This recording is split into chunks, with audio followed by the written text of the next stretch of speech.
This morning, it is my honor to introduce First Lieutenant Thomas Goodfellow, Acting Captain Commanding of the Ancient and Honorable Artillery Company of Massachusetts, to read the Declaration of Independence to the people of Boston as it was read 245 years ago by the then Captain Commanding's representative and member of the company, Colonel Thomas Crafts. The original declaration was read from the balcony of the old State House to the residents and visitors of this then town of Boston, and has been, to the best of our knowledge, read by the Captain Commanding or his designated representative every year since, for 245 years. The declaration was well received, and following the reading, the citizens of Boston tore down the statue of the British sovereign, King George III, and to the best of our knowledge, melted the metal to manufacture musket balls to fight for the right to make the Declaration a reality and to, in fact, secure the independence of these United States. Lieutenant Goodfellow is a second-generation a life member of the Ancient Honorable Artillery Company. He is a veteran of the Massachusetts Army National Guard, the organized militia of Massachusetts, and is retired as Assistant Commissioner for Inspectional Services for the City of Boston. How appropriate that a native Bostonian and a Massachusetts militiaman to do the honor this year. We also note that Lieutenant Goodfellow's son, Captain Michael Goodfellow, a Massachusetts Army National Guard engineer officer and Afghanistan combat veteran, is a third-generation member of this company. Lieutenant Goodfellow is serving in place of our elected Captain Commanding, Major John F. Welsh, United States Army retired, who is a third-generation member of the company and a veteran of Vietnam and the First Gulf War. He's currently recuperating from a serious medical condition. We pray for his speedy recovery. Ladies and gentlemen, Lieutenant Thomas Goodfellow.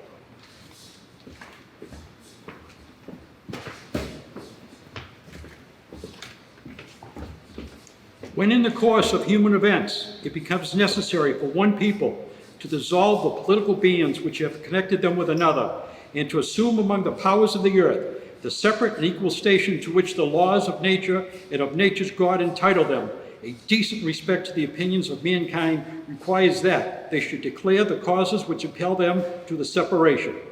We hold these truths to be self-evident, that all men are created equal, that they endowed by their Creator with certain unalienable rights, that among these are life, liberty, and the pursuit of happiness, that to secure these rights, governments are instituted among men, deriving their just powers from the consent of the governed, that whenever any form of government becomes destructive to these ends, it is the right of the people to alter or to abolish it, and to institute new government, laying its foundation on such principles and organizing its powers in such form as to them shall seem most likely to affect their safety and happiness.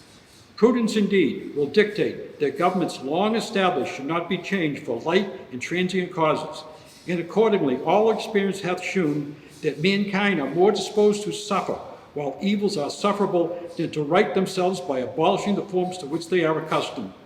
But when a long train of abuses and usurpations pursuing invariably the same object evinces the design to reduce them under absolute despotism, it is their right, it is their duty to throw off such government and to provide new guides for their future security. Such has been the patient sufferance of these colonies, and such is now the necessity which constrains them to alter their former systems of government. The history of the present King of Great Britain is a history of repeated injuries and usurpations, all having in direct object the establishment of an absolute tyranny over these states.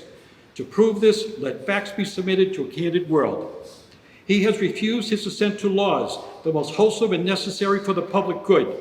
He has forbidden his governors to pass laws of immediate and pressing importance, unless suspended in their operation till his assent shall be obtained. And when so suspended, he is utterly neglected to attend to them. He has refused to pass other laws for the accommodation of large districts of people, unless those people would relinquish the right of representation in the legislature, a right inestimable to them and formidable to tyrants only.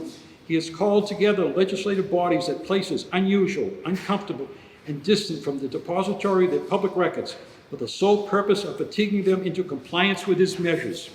He has dissolved representative houses repeatedly for opposing him with manly firmness his invasions on the rights of the people.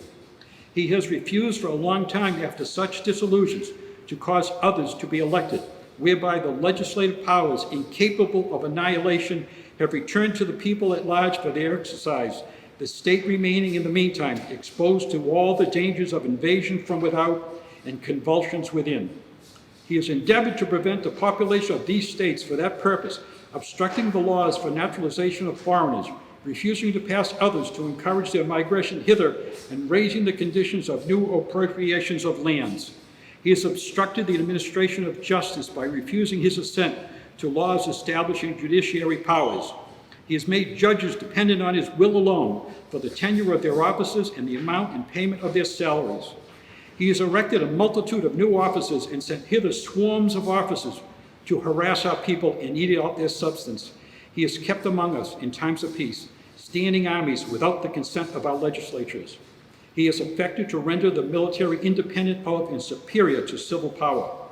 He has combined with others to reject us to a jurisdiction foreign to our Constitution and unacknowledged by our laws, giving his assent to their act of pretended legislation, for quartering large bodies of armed troops among us, for protecting them by a mock trial from punishment for any murders which they should commit on the inhabitants of these states, for cutting off our trade with all parts of the world, for imposing taxes on us without our consent, for depriving us, in many cases, of the benefits of a trial by jury, for transporting us beyond the seas to be tried for pretended offenses, for abolishing the free system of English laws in a neighboring province, establishing therein an arbitrary government and enlarging its boundaries so as to render it at once an example and fit instrument for introducing the same absolute rule into these colonies, for taking away our charters, abolishing our most valuable laws, and altering fundamentally the forms of our governments, for suspending our own legislatures and declaring themselves invested with power to legislate for us